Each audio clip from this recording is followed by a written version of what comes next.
Painting a Mystique, painting a Mystique. Gonna take some blue paint, painting a Mystique. Painting a Mystique, painting a Mystique. Gotta make the red hair, painting the Mystique. Spooky time, Halloween. Painting a Mystique, spooky time, Halloween. Painting Mystique, but not a pumpkin Mystique. Just a blue Mystique. Hello everybody, welcome to Atomic Mass Transmissions. Oh, am I really loud? Hopefully I'm not really loud. New mic, still getting used to it. Welcome to Atomic Mass Transmissions Live. I'm your host, Dasko. Hopefully you joined in Tuesday for Mr. Wilshick. He was painting up his gray beast. And we're sticking with the blue theme this week. And I have a Mystique. You might have seen it on social media. I painted up I painted in regular skin tones. Just some mixes. You might have seen the palette. I shared it on social media. And how I approach skin is pretty much the same, just uses a lot of different colors, but that green and that red shade to make the brown, and then make a brown for deep shadows. A lot of that. So, but what I want to do is, I actually didn't paint this arm or this side of the leg. I mean, there's like one layer there, but whatever. The idea is we're going to make Mystique look like she's transforming, transitioning into that, back into blue, or maybe she's moving away from the blue. Who knows what she's doing? She's Mystique. She's mysterious. So if you're curious about the flesh tones, like we do a lot. I talk a lot about these and how to approach it. And of course, the next one we do, you should join in. I always go over it. It's a little more arty, but there's a process. But it's really about how there's no color. There's no right color to any flesh. You just pick some cool colors that you love and you make it work. So let's just get started on this blue. The idea here is I'm going to be using glazes and tube brushing to get that transition, to get that transformation. And then if we get to it, we'll do something with her hair. You might have seen that I left one side white. That's just the primer. I was thinking about making it black to really show that like transformation, going from turning into red or turning away from. So let's just flip it on over and get to painting. Whoops, that's the wrong thing. Haha. All right, so there's our Mystique, looking super mysterious, super cool. I just grabbed a whole bunch of different blues. I have a red, two reds, a purple, and an off-white, and we're just gonna play and have a good time and figure this out. So my idea is that this side, her right, is primarily blue, and then the blue is spilling over to this side. So even though this is painted, we're just gonna cover it. Now the one nice thing is by go ahead and laying on that my chosen flesh tone, it does create, boy, that paint is mega thin. Might have over diluted that, but that's okay. It does give me that like undertone of the human flesh underneath there, which is can make it more interesting, more visually interesting. There goes that hour worked. Atomic Mass says, that's either Josh or Shake. That was not an hour work. That was not an hour work. Gone.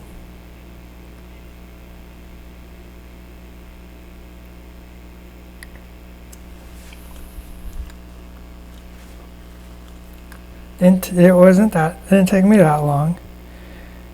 So I did kind of get into it and sort of worked on the dress, because I was trying to decide if the dress Josh would never be so bold. That's true.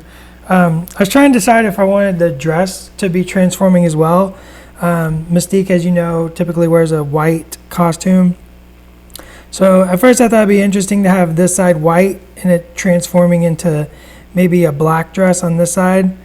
And then I was just like, well, that means she would have a black boot and a white boot and a white glove and a black glove. And I just didn't think it I don't know. That just doesn't sound very interesting to me. I think it makes it a little confusing. So I want to avoid that, actually. So this is where we're going to start getting that transition. I'm going to build just the tiniest amount of blue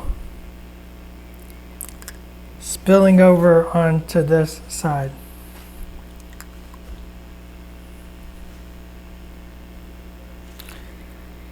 The same on the face. Now this process, the reason I went and did the skin off camera is because this process could take a little bit of time to get to look right. So I wanted to give myself that time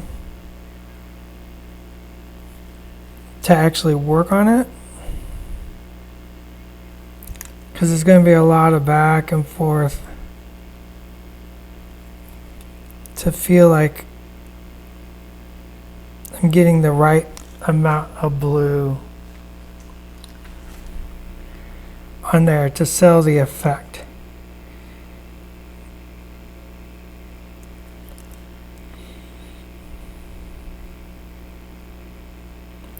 I think we'll go a little bit of blue down below that knee, because that's going to make it look very visually interesting. We'll go under this arm here. So on this side, I'm sort of using the blue as almost a shadow.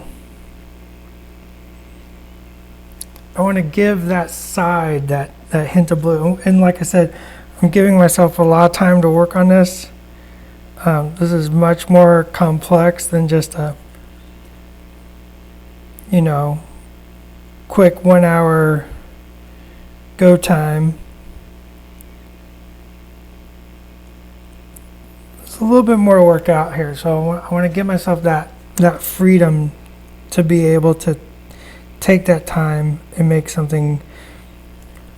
it's visually working. I'm going to go a little heavier on this leg.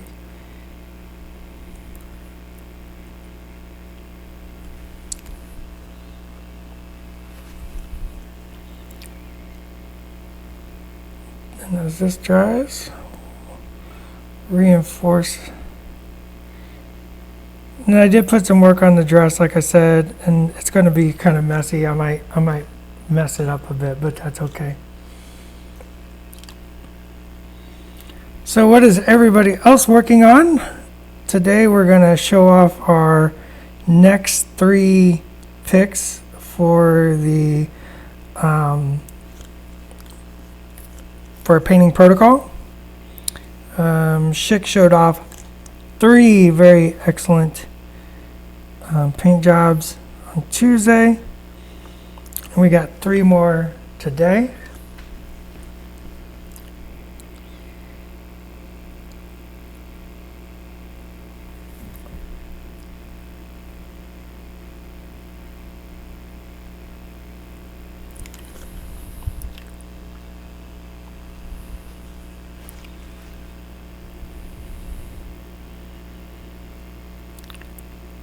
Hopefully you're working on your spookies.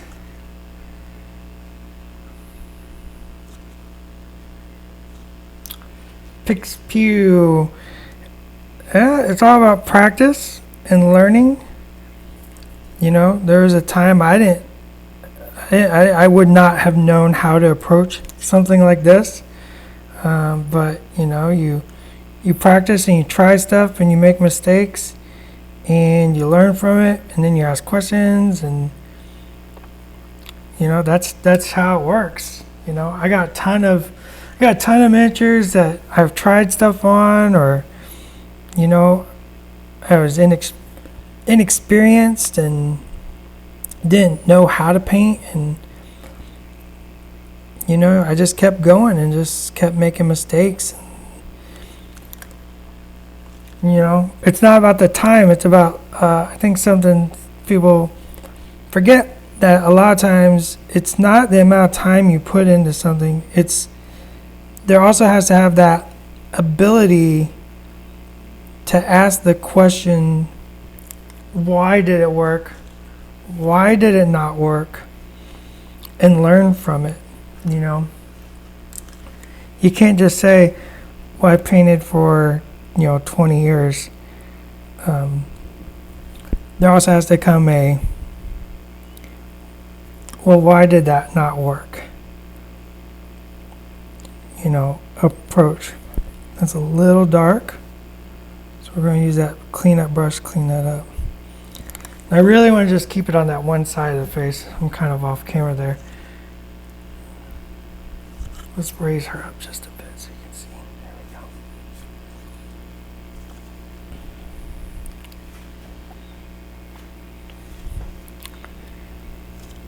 we go. And for this, it's really about learning how to keep paint incredibly thin, translucent. Think about where color is going. Think about what the effect is that you're trying to sell. See, I just want that little bit coming through there. If we just halved her, it would look really odd. It'd just be like, well, she's half and halved.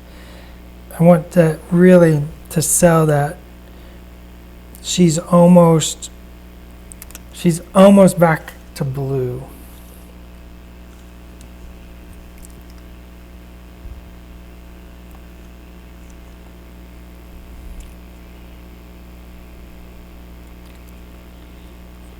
Yeah, that white streak does give a rogue vibe, doesn't it?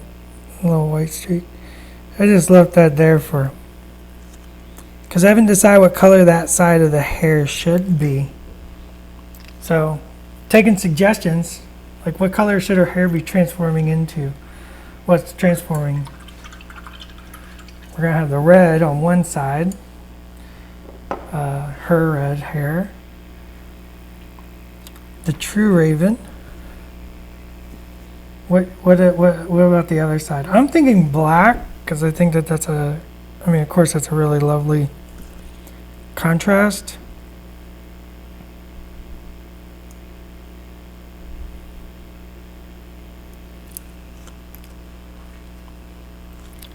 Yeah, Tim the Boss says black. Fade from orange to yellow blonde. Well, her Mystique's hair is typically depicted as like very red. So I want to stay with the red.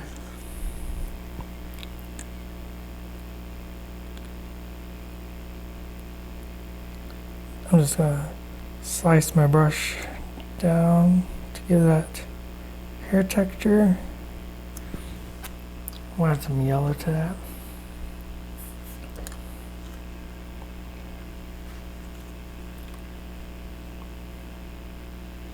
Yeah, I'm not necessarily thinking about her mimicking a specific character. I guess that's probably a good approach. Like, what is the story? Who has Raven mimicked?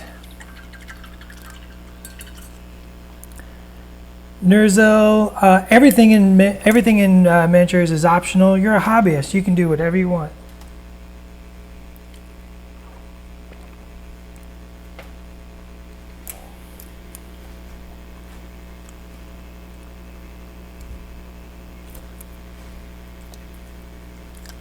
You snip it off if you don't like it. Just like if Schick did a video a while back. If you don't want to do city bases, these are, in my eyes, all of our bases are essentially, they're not blank, but they're blank slates. Like, you can very easily turn these city bases into whatever you want. You know, something like this base. This could be whatever you want. You just add stuff to it, just like if it was a flat surface. You had rock, rubble, you had dirt, grass, you had magma. You do whatever you want, right? It's a hobby game. It's a hobby miniatures game. So, you know, it's really up to you. Do whatever you want.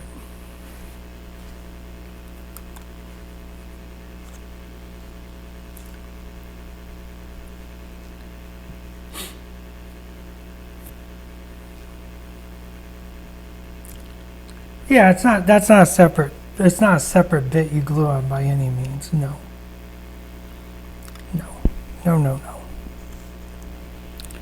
So I really, really need to turn her upside down.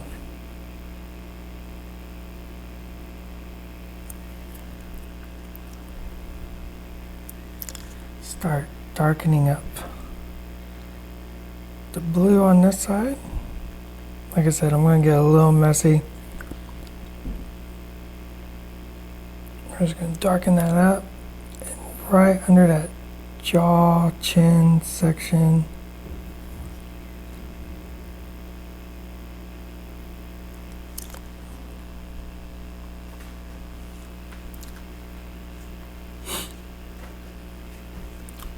Yeah, Daredevil.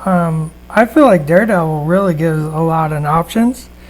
You know, you can take the right hand baton and glue it up into the right hand.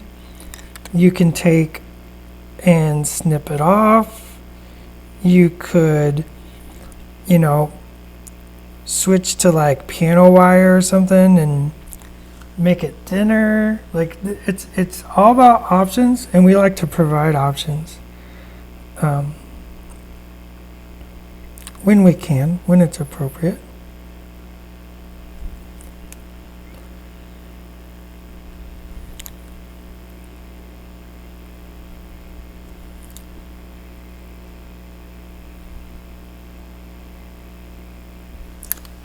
Okay, she's really starting to turn blue on this side. That's good.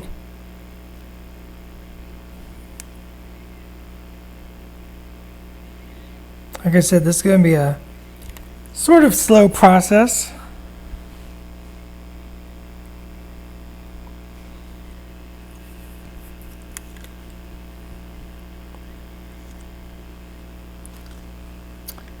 Oh, I can answer that. The Brooklyn Bridge and expansion are custom terrain pieces that we had made.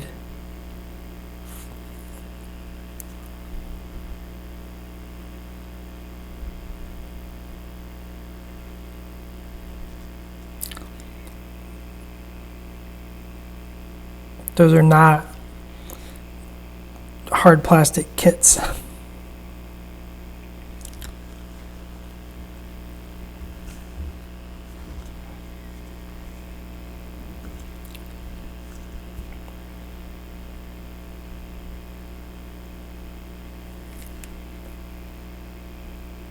So I think it needs to come across her shoulders a little further to sell the effect.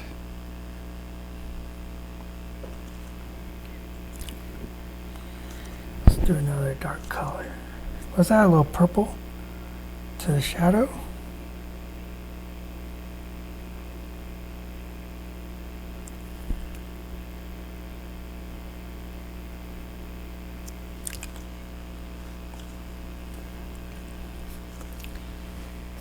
How's the focus on that?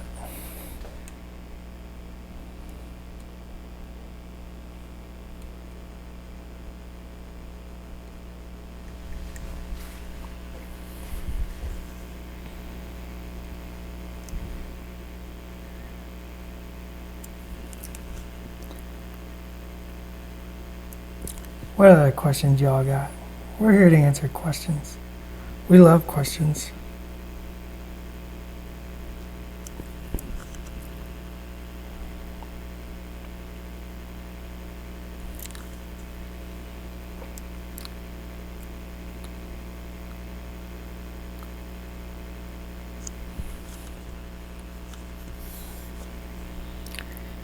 Just more purple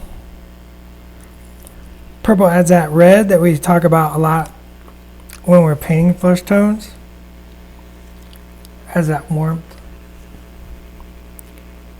I want to keep it really in the deepest kind of shadows.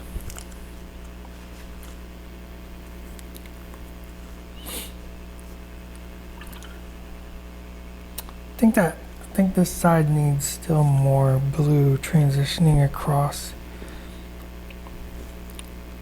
Kind of think of a line here.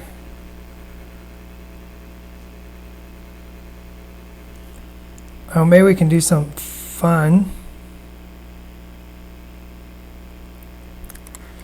Maybe we can do like little. Let's see. I don't know if this is going to work. I'm not sure if I'm going to like this. So hang on. Let me think about this. Maybe you do some little.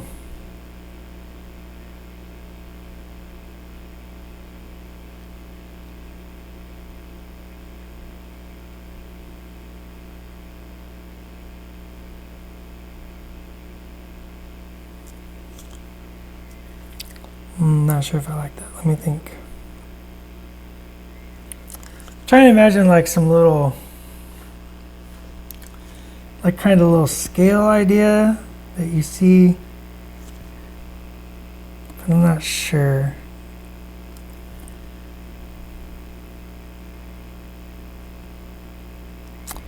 What were some other pose options considered for her? Wow, that's a real long time ago. I don't know if I remember what other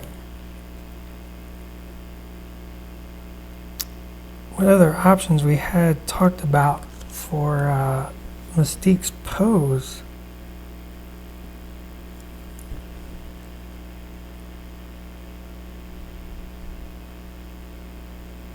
Like sometimes, like it's poses are fun.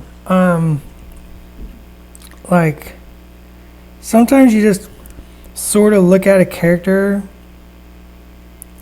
There we go. That's what I wanted across that shoulder.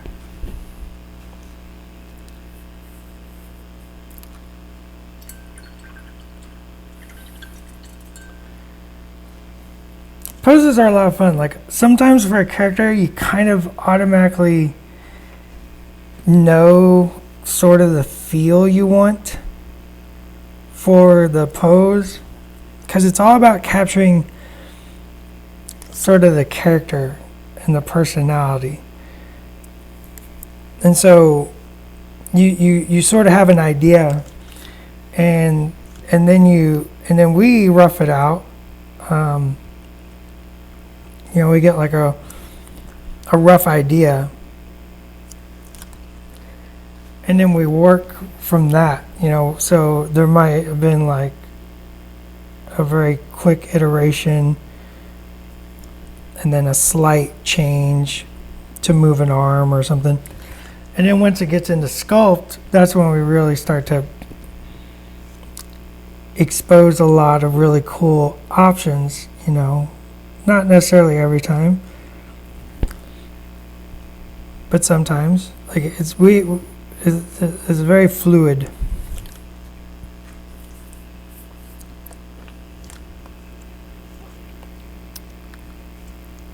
Well, not every pose is somebody in the studio posing. I use a lot of references for poses. It can be everything from an art mannequin that I have. I have a couple art mannequins. A piece of art.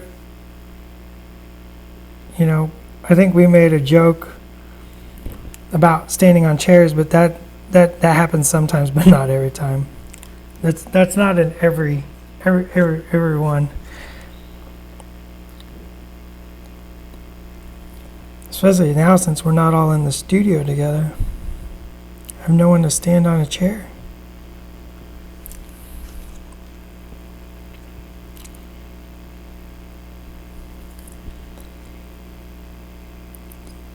like I said, I'm just going to keep working, bringing that blue over more and more until I feel like I'm comfortable.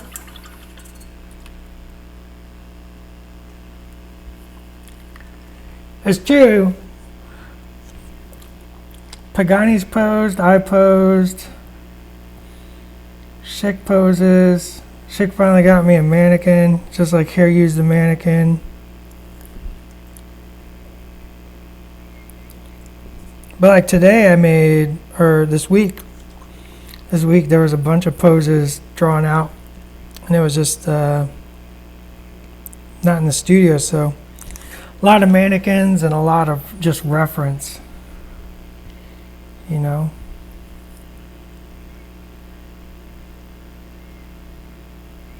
Sometimes you find a cool comic book image and you're just like, oh, that's a great, you know, idea, but it doesn't work in miniature. Like once you turn it into 3D, you're like, okay, well the head's tucked, or, you know, the torso is very down, and you know, sometimes you want to emphasize the chest, especially, you know, characters like Iron Man, right? Like the last thing I'd want to do on Iron Man is to have his chest hidden, because you got that cool arc reactor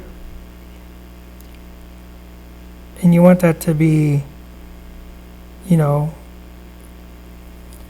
fairly prevalent. So there's a lot to think about once you're taking those poses and translating them into three-dimensional space, you know.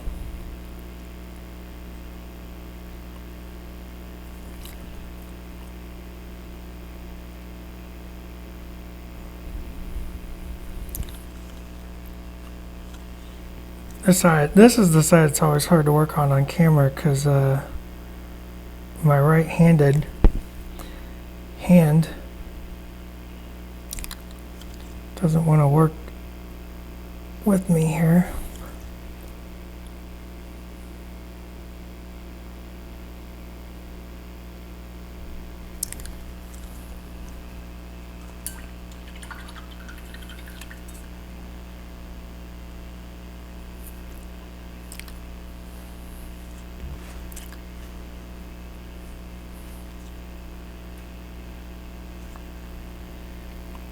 Are we getting classic cable? I'm not answering that.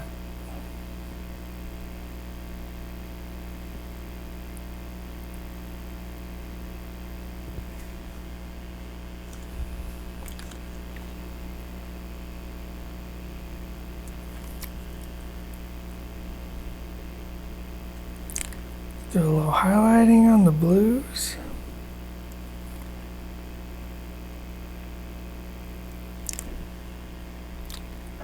Actually, I want to bring in some more of that lightness all over. So let's go with a light blue.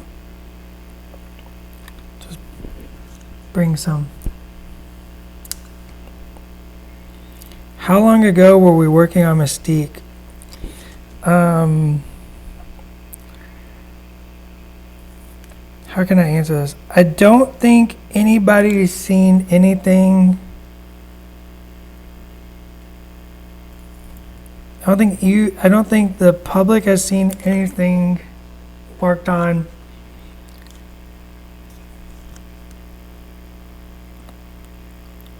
that was worked on after you knew we existed.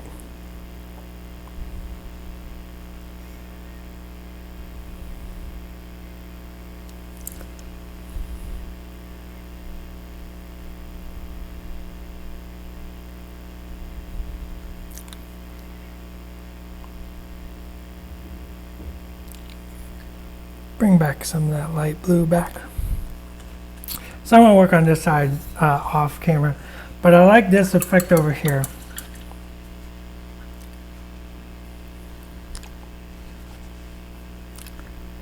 Let's take some,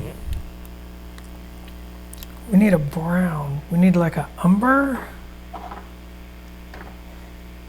and an orange.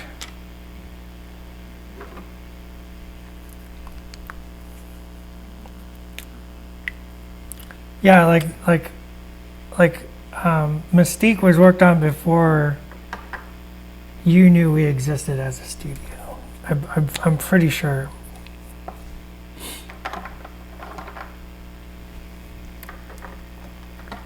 I got a million different paints out. I need one. I only need one.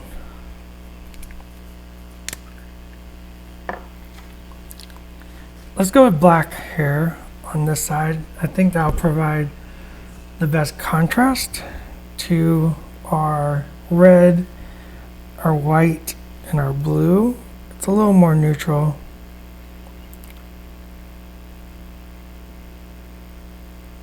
I know blonde was pitched, but I don't know, I'm just feeling the black. I think I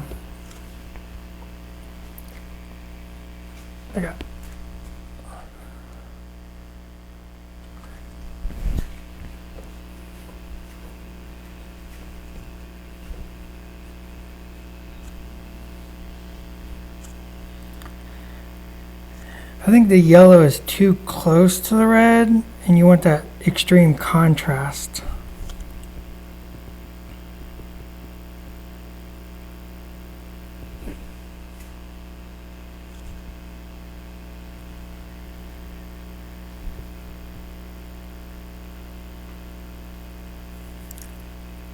Right.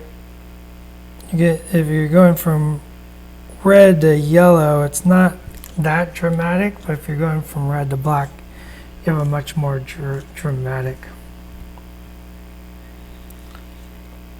Yeah, you gotta remember, we think very much in infinite timelines around here at Atomic Mass. Like, is something going to happen on an infinite timeline? Yes.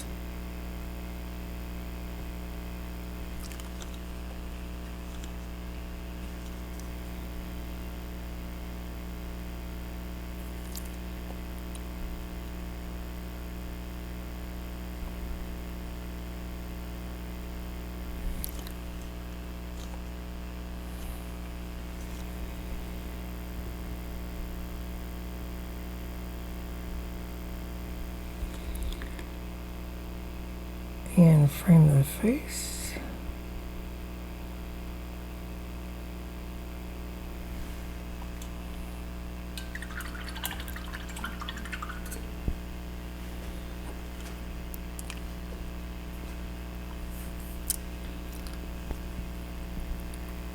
Yeah, there's not, who said that?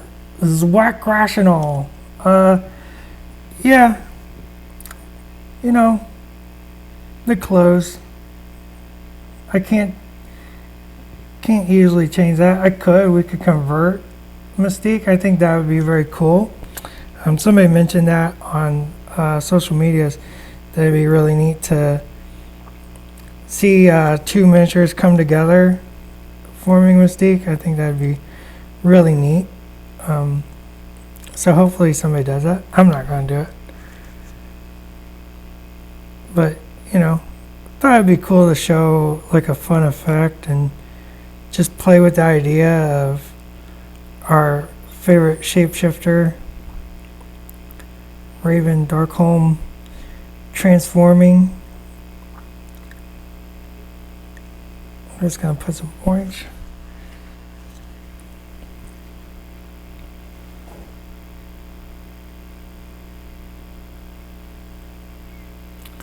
And I agree, this miniature is very, very gorgeous. Sculpted by one Mr. Gail Gumon, who does a lot of stuff for us. Him and Dave, Kid, Marco.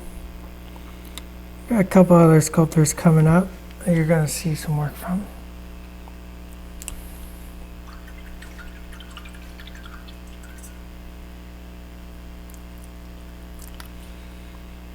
Yes, Josh says it. Yeah,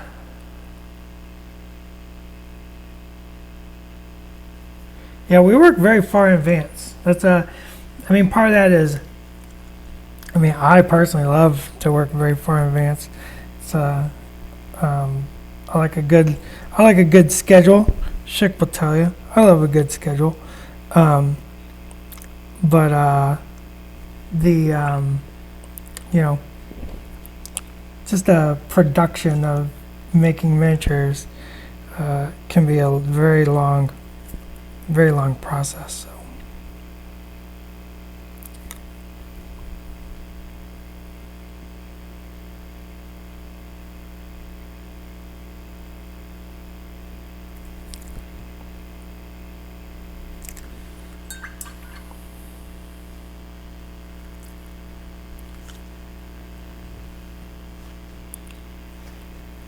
We have a team that does definitely work very hard, you know, to bring all these characters to life. And, you know, I don't think I've met a more insanely passionate group of people working on something.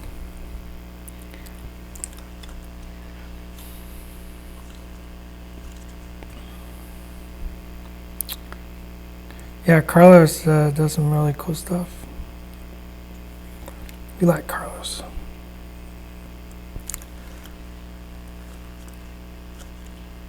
But just the amount of knowledge and passion that goes into these, I think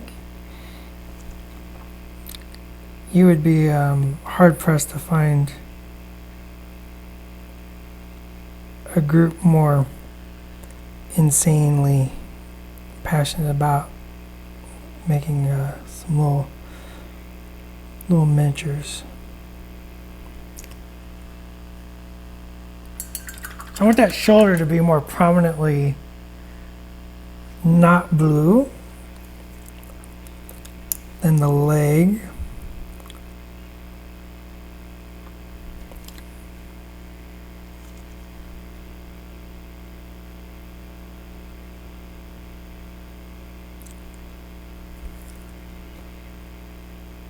A little bit more up on the face.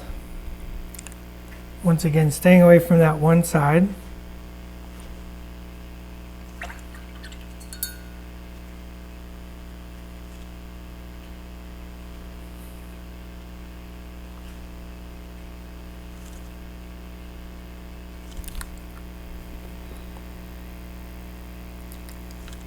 Kind of want to look and see how Brendan did the studio blue, but I don't have the studio miniature with me. The struggles of not being inside the office.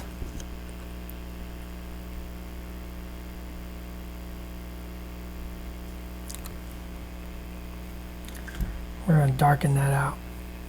We're going to get some real dark blue. Push those shadows down.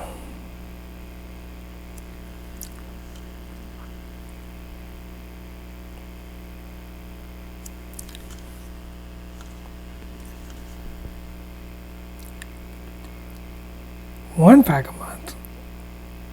It'd take forever to see anybody.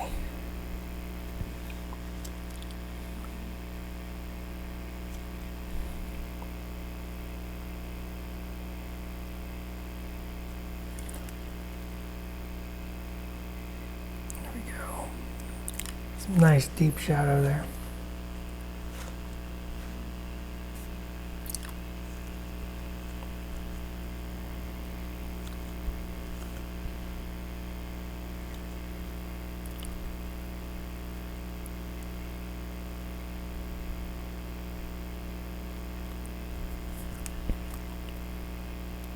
The deep shadow just pushes that contrast a little further.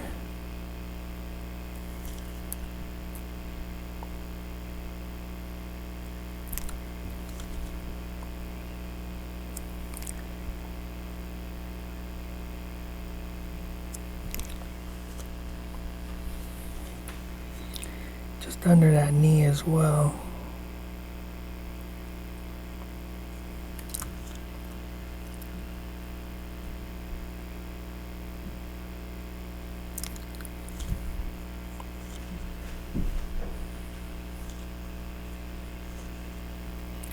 Got some good questions today. We got any more good questions?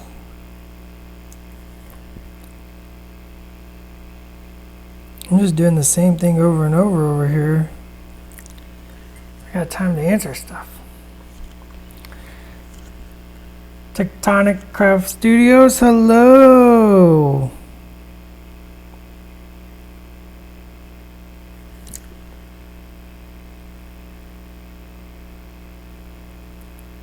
It's a very dark shadow, so I'm going to push it right up against the cloth, and it gives me like a dark line to kind of divide those elements. I think we'll bring it over here too. Start separating out our dress. Let's just keep it at a very sharp line.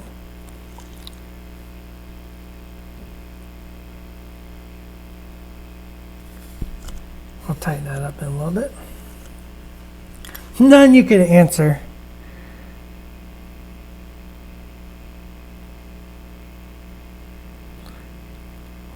There's always questions we want to answer. Sometimes we just can't. What brush?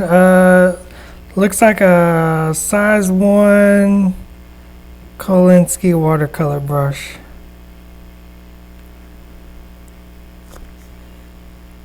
Honestly, I didn't know what I had until you asked. I'm really bad about that, and I apologize. I just grab brushes and go. I meant to throw a brush away the other day because it was wrecked, and I just kept using it like a fool, like a silly fool. But it was okay. Ended up doing what I needed it to do. It made it. All right, let's tidy up our dark line over our glove. Start building in that white. So the white was just, of course, the zenith. If you've joined in before, you know we use a lot of zenith priming techniques. Oh, that reminds me. Somebody asked me earlier how, boy, I'm off, out of focus. Yell at me when I'm out of focus.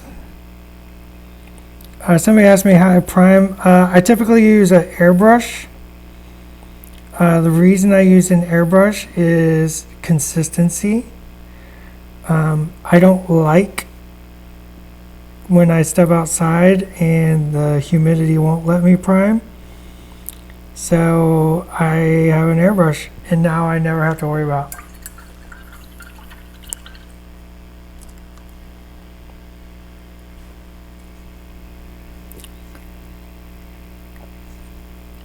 So the white was just a airbrush prime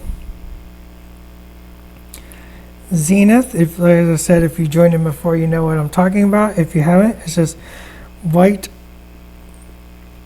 over a black, and the white's coming from the top down. The black is all over. And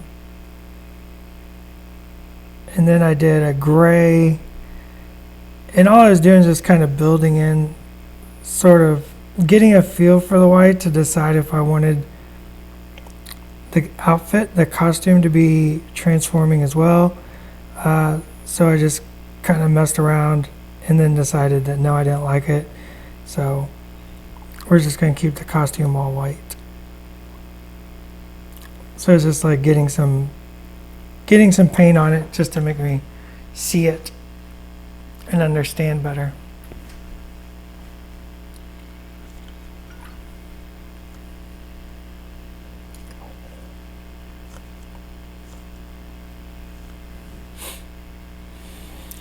Zorgnak, that's a question Schick, I think Schick can answer that question if Schick is still in here.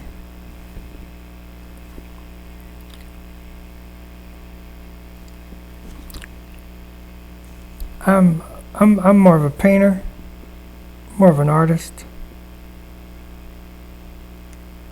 I don't feel confident enough to answer rules.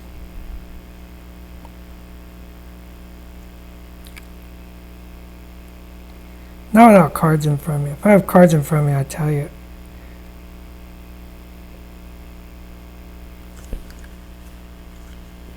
Yeah, she's got skulls on her belt, so you know she's a bad guy.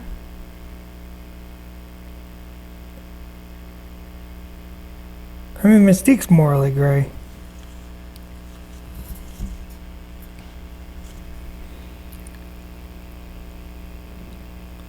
I mean, ours is definitely Brotherhood, but in the comics history, she's come around to the good guys a few times.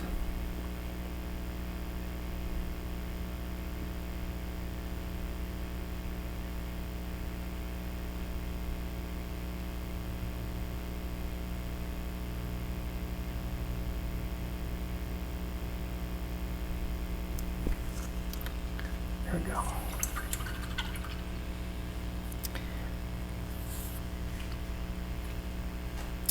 Dallas, any tricks for using airbrush primer application? I use a badger and while the code's very smooth, some scratch off my Mystique first try. Yeah, well, it's not necessarily because it's weaker. There's several good good primers out there for your airbrush. What it is, it's very, very thin. Like airbrushing almost like atomizes the paint. Like almost, it doesn't really, but you get what I'm trying to say. So it like really, really, really makes a very thin layer, but it has very good grip. So it's about being a little careful. In my experience, I'm just much more careful about it until I get that coat of paint on there or a protective spray. And I like the Vallejo primer. Vallejo airbrush primers are very good. I like it. Let's add some titanium white to our off-white. There you go. Can't always overrides can. That's what I wanted to say, but I'm always afraid to answer those kind of questions. Because I will get it wrong, and then somebody will be like, Dallas got it wrong. And I'll be like, I know.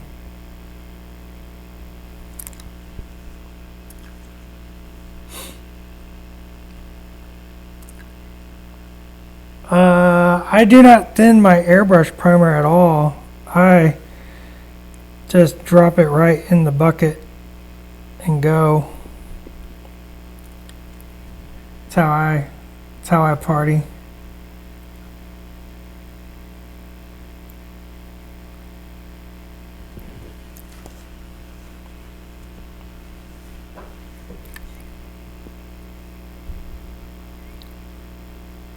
Doop. Little skull on her forehead. Cover up that blue that got on there. Start highlighting the white. Now remember, this is where the actual white comes in. This has no white on the miniature so far, outside of the light gray. I mean, even the primer wasn't white. The primer was light gray. So there's no white on this miniature.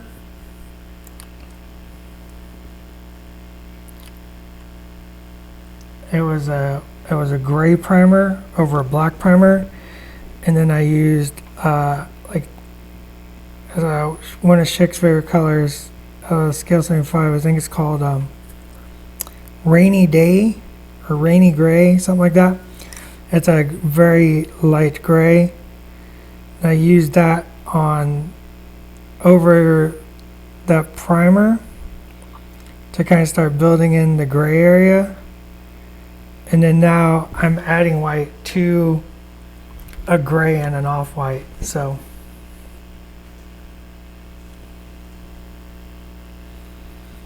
yeah, well, but I actually run about 40 psi. I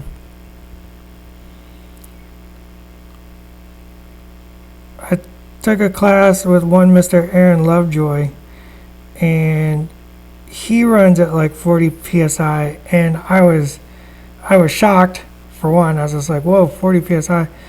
And he's like, yep. And I switched over to 40 psi, and it works great. I love it. That's where I run my airbrush now. Now I use airbrush for a lot of stuff, mainly priming, sometimes base coats. That's really just about it. So I got a little blue on our whites, and that's okay, because if you joined in for a kingpin, you learned all about how you put some colors inside your white to make it look more interesting, give it visual interest. So I'm going to utilize that now. That spillover will actually work really great here and let me have some nice visual interest in the white, just some real subtle colors.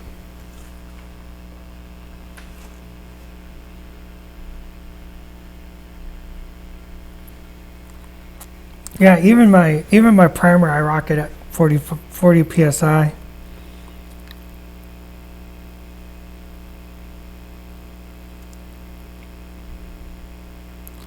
Tends to work really well for me. Just got a little bit of white highlights here and there. Like I said, this is the part where we actually use white.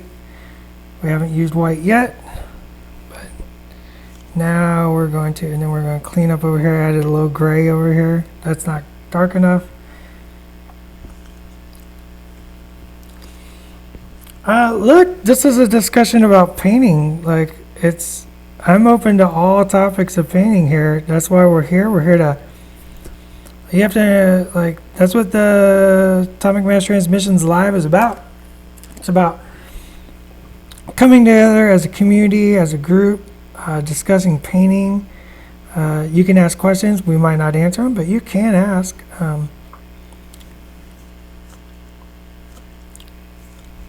See, I really made a mess over here, so I'm going to cover that up. Of course, that's on the side that's like really hard to paint on stream. So she'll get the big cleanup later.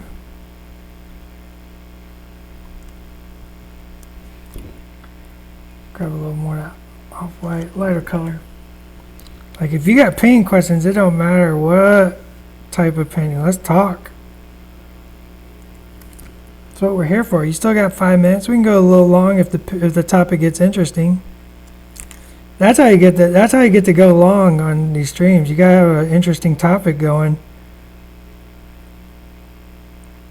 Let's get away the secret, and Josh is gonna be mad at me. I'm gonna get the call.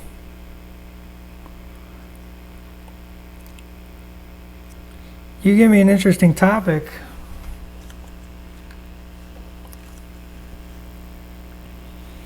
Yeah, brush control is one of those things, like, sometimes you just gotta see how people paint to understand. Like, for me, that was definitely one. I didn't understand what I was doing wrong for so long until I actually watched a pro painter paint in real life, and then it just was like, oh, wow.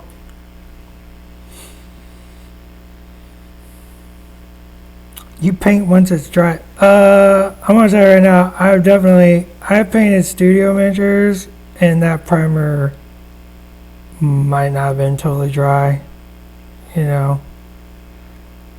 But I'm a monster.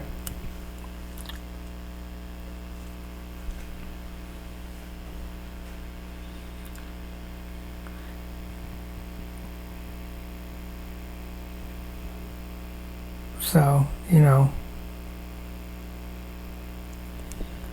I've also done the same thing with putty. I've been like, we have a deadline, and I'm like, oh, and then I throw putty on a miniature, and then that sucker gets painted. It's gotta go in the box.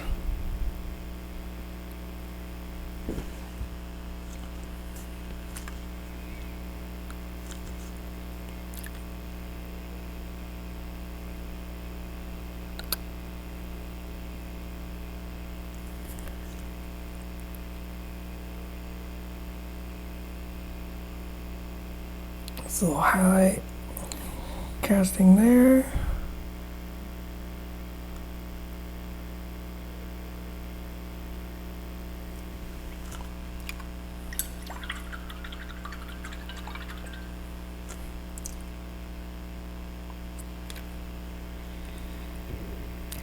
I mean, if what you're asking is how do you paint like a brick red, and I think what I would do is definitely use a lot of umber in the shadows. Once again, our good friend umber.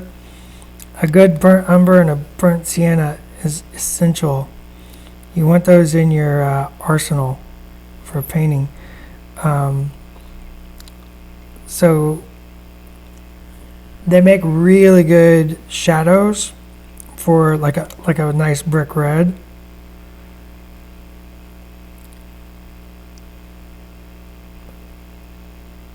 And then for highlighting, I'd keep the highlights on brick very muted.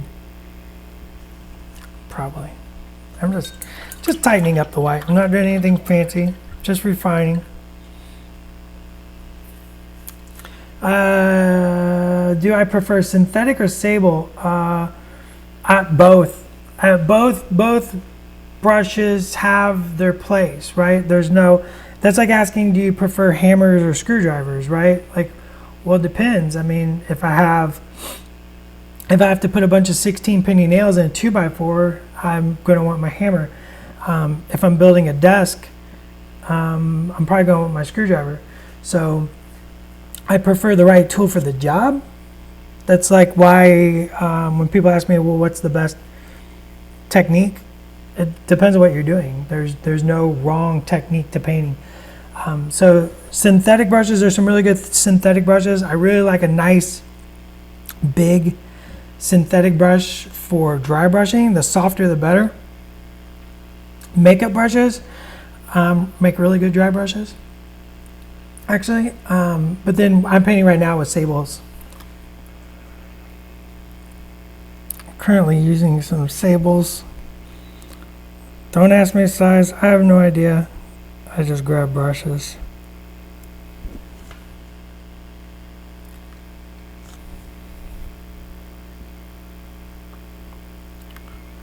I did a class once on eyes, and I was painting the eye, and somebody goes, what size brush is that? I picked it up as a 3.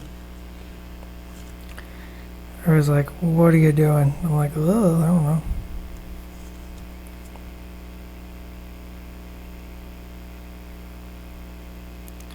Going black in the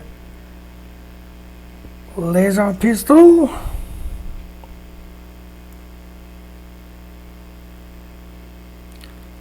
So still got a long way to go. This is one of the more complex paint jobs I think I've done on streams.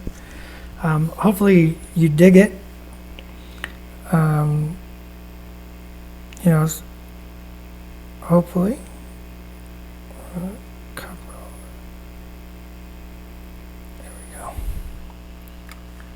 It's definitely more and more complex. I definitely didn't finish in an hour. Ruined my reputation. Ruined my reputation.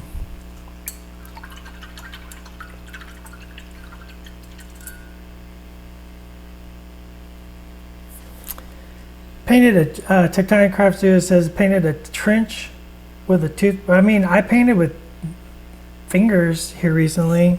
Like, you can use toothbrush. Toothbrush makes really good spatter effects. So, you know.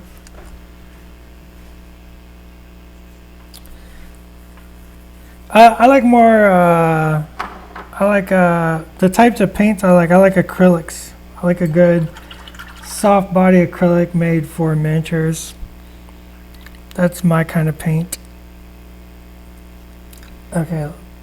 So Mystique, I'm looking at some reference, typically has darker or brighter red lipstick.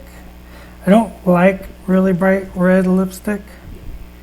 I think it's too stark usually for miniatures. So I'm going to tone down my dark red or my bright red with a little dark red. Just do a little highlight on one side.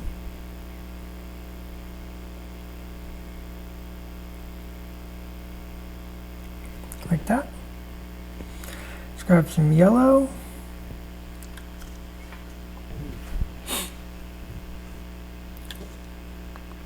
Will there be other characters in the future have multiple options like the X-Men?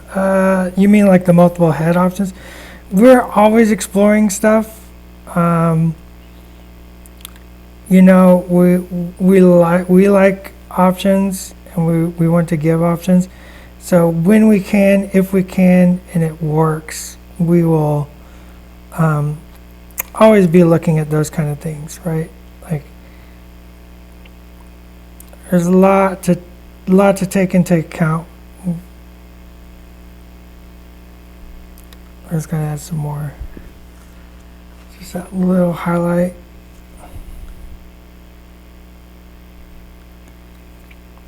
Sharpen that brush. Always sharpen that brush. And I always do a thing you've probably been told never do, touch the miniature. I don't care about that rule.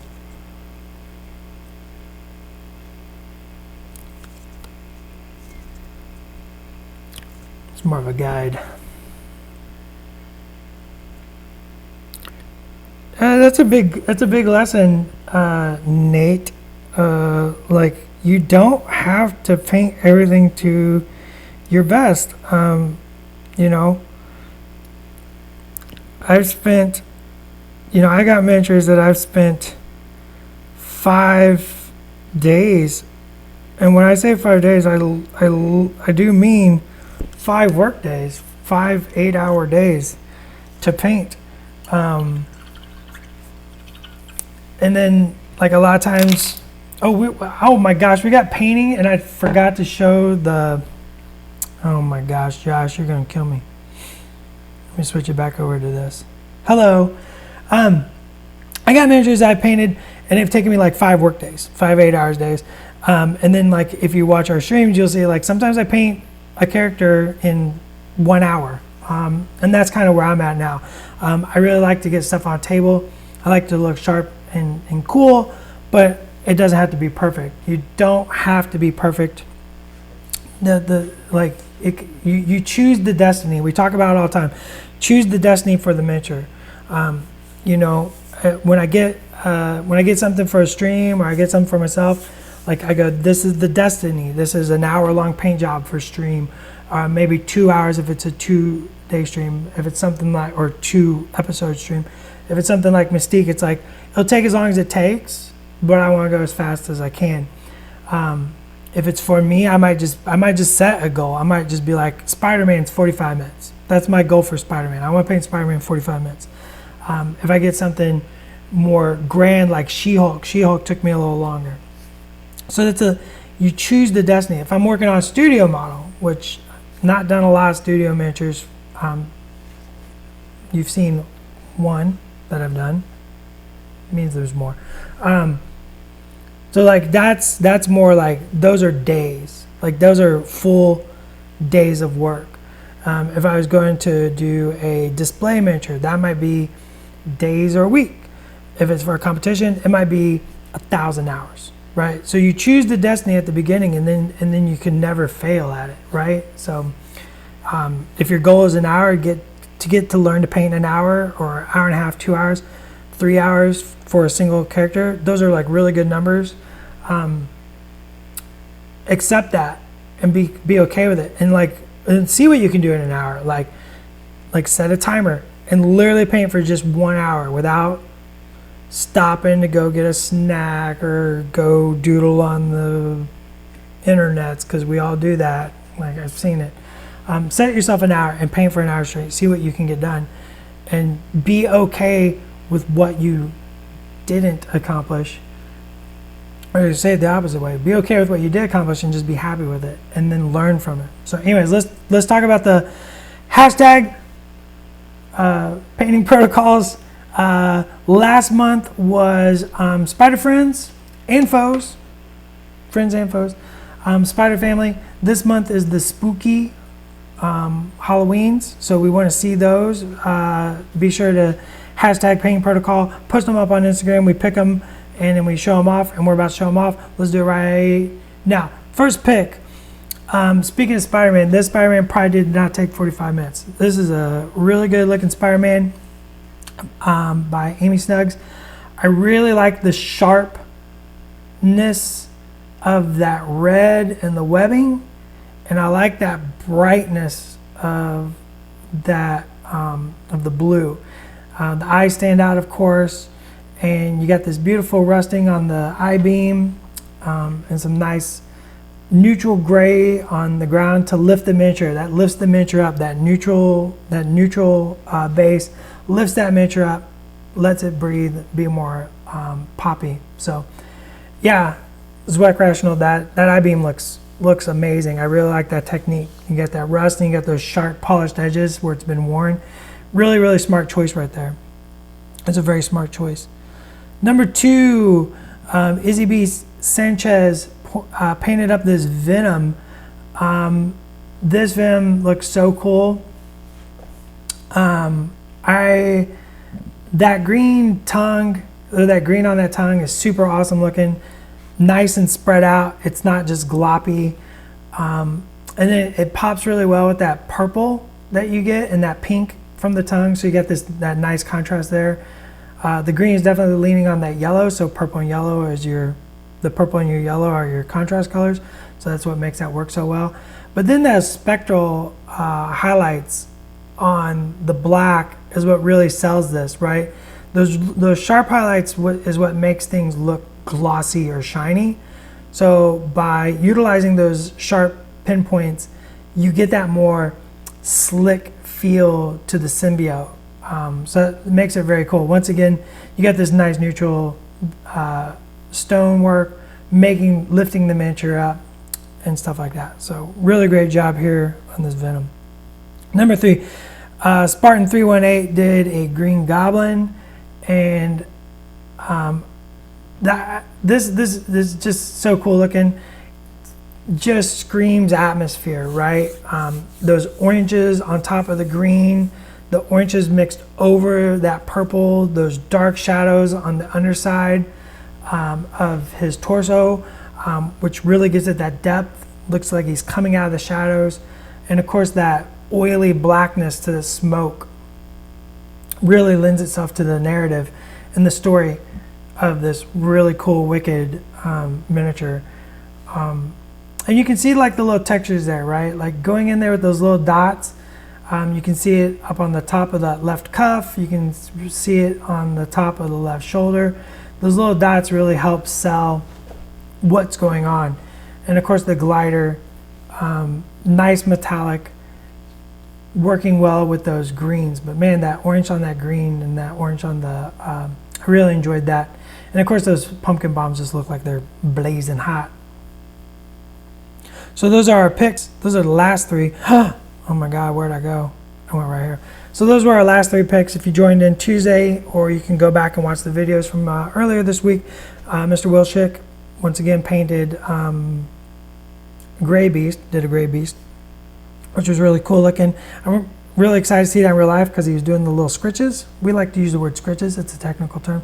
Did the little scritches, so I'm interested in see how he applied that. I applied the same thing to my Blue Beast, which I don't think I've actually shown off. So I want to see how he approached it. I love looking at people's miniatures like that. But he also did the first 3 of the painting protocol picks, which were all very cool. And very soon, remember this month is Spookies. So show us your spooky versions of the miniatures, whatever that means. Maybe make them ghostly. That'd be pretty cool. Like maybe take, I don't know, there's all kinds of things you can do. Oh my gosh. Make Spider-Man look like he's trick-or-treating with a little pumpkin in his hand. That'd be great. So do whatever you want. It's going to be wild.